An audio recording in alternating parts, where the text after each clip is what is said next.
Hey guys, it's Diane, and this is day 2 of my vlog.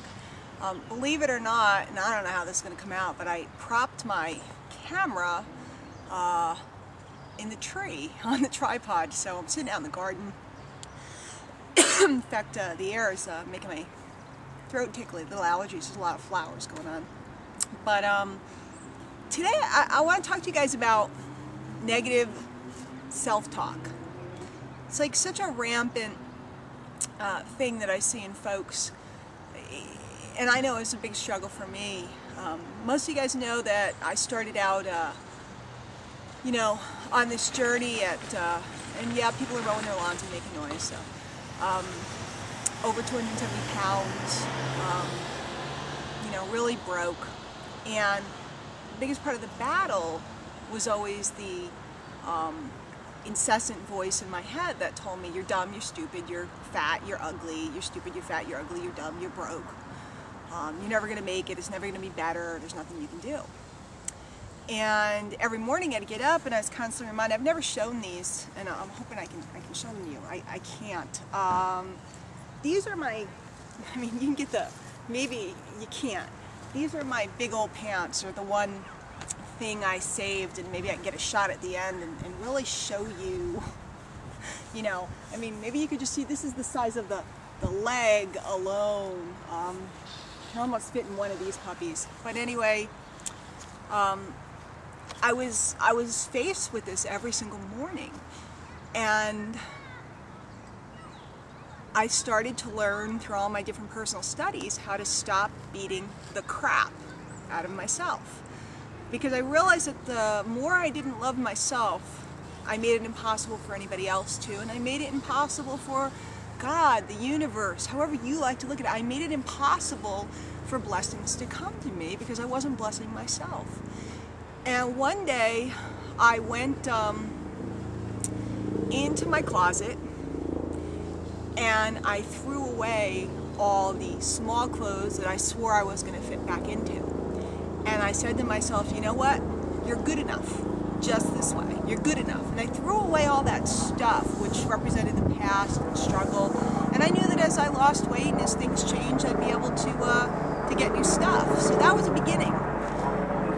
Now it's been, a lot of years now, and I still struggle with it, although I've really trained myself how to look and really train myself how to look in the mirror, and instead of seeing what's wrong, see what's right. Literally say it aloud. You guys don't think I'm nuts, but in the morning, the mirrors, and I have like a master bedroom suite, and it's a bedroom, and then outside there's like a dressing area, and there's full-length mirrors on the closet doors, and I literally talk to myself. And I came to learn, whether it's in my business, because the same cycle happens when your income's down. It happens. The economy's down right now, guys. I'm not going to tell you that everything is perfect all over the place. There's certain revenue streams that are down right now. It's just what it is. Big ticket stuff is down. Small ticket stuff is way up, and a lot of stuff is really good. But the big ticket stuff, the $2,000, $3,000 packages and stuff, it's slowed down. It's just the way it is. People don't have the money, so you get real smart and you market differently, and that's cool. But it's real easy to fall into a pattern of negative self-talk again. And the big key I'd give you is, first of all, decide today that you're good enough right now, and that you're worthy of love and prosperity and success right now. Right now, today, right now, no matter how you are. If your teeth are crooked, mine are. If your hair is falling out, if you're fat, if you're broke, whatever, decide that you're going to love yourself, and there's nobody ever is going to love you better than you love you. And then decide that everything is relative. And it's funny because sometimes now, like, income will dip.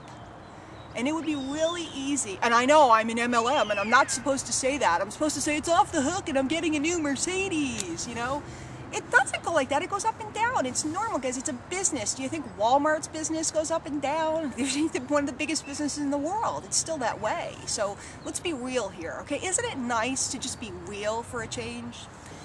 So you got to look at that everything's relative. Because let's say the income goes down. It goes down $1,000 this month, right? The income that I have today compared to 10 years ago, 8 years ago, I would have given my eye tooth to have that income, Yet I have a choice. I can sit and beat myself up because it went down, or I can focus on the solution. Guys, weight's been a lifelong struggle for me. Realistically, I had been up to having lost 120 pounds. And that 20-pound bridge between 100 and 120, it's been, it's there. And I'm always kind of moving around in it. I hate to say it, I haven't disciplined myself as well in that area, maybe as in the areas of my studies and my business. But I choose not to beat myself up, because you know what? When I was 270 pounds, I would have killed to be this, 100 pounds lighter, 110 pounds lighter. I'm not as skinny as I was. You can look at some of my videos a couple years ago. I got really, really skinny, and I was doing all that stuff. And I will again, and it's all good. It's a matter of priority, but it's very relative, because whether you're a size 8, 10, or 12, is pretty funny when you compare it to this puppy. What size is this? What size is this? I don't even remember. I think I've tried to block all of this. Let's see. 26. Okay? So 12, 10, 8, take your pick. It's real good in comparison to this. And the bottom line is, you keep yourself with standards and you don't let yourself fall beyond them. But you choose, as long as you're within your standards, and even if you fall out of your standards, choose not to beat the crap out of yourself. The world will do that for you. I promise it will. There's people all around you that'd be happy to do it. But if you do, guys, seriously, if I do, how am I going to make it? How am I going to make it?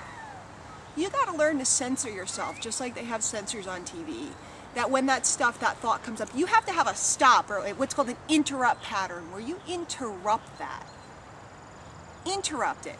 That thought comes out, you're looking ugly today. Look at your hair, it looks crappy. Look at your business, you've been a lazy slob all week. Stop that self-criticism. Go back into self-love. Get back up, go back, pick up the phone, get on the computer, go to the gym, go love the people in your life that you may have neglected, whatever it is. Bad father, bad mother, bad this, bad that. And do what you want to do today. Guys, there's the past. You can't control it. Here's the future. You can help predict it, you can help craft it, but you can't control it. The world could change tomorrow. This could change tomorrow. You don't know. You get hit by a bus, Planes crash, people die. You don't know. There's only one moment that you have to live in. It's right now, right here, today. Are you going to spend your today, this moment, beating yourself up? And I promise you, if you're trying to build a business or do anything on the net, or do anything offline, or do anything as a human being, as long as you're doing that, you're done. So I don't care if you make any money this week. I don't care if you build your blog this week. What I care about is, can you put in an interrupt pattern and stop that habit? It'll impact every facet of your life. So I hope this helped, and I'll get a big shot of this. I need a big shot of these pants sometime. I pull them out every once in a while, and I pull them out to remind me that it's relative. So if I've gained 5 pounds, I need to remember where I came from. And I need to remember that I have the power within me to fix anything I want. And I have a big list of all the bills that we paid off back when we wiped out the debt. And sometimes when I get fussing because the cruise is a little expensive and I don't get to have the suite and I'm picking a balcony, hello! It's insane, because if I look at the debt list, what a blessing! Going to the Bahamas, what a blessing! And sometimes I'll be upset because there's a little scratch on my car, and I'll sit and I'll be all bent. Somebody scratched my car, my brand new car. But compared to what I used to have and the junkety-junk thing I had, it was pretty darn good. I'll get it fixed. So that's it for today. We'll see you guys. May not talk to you over the weekend.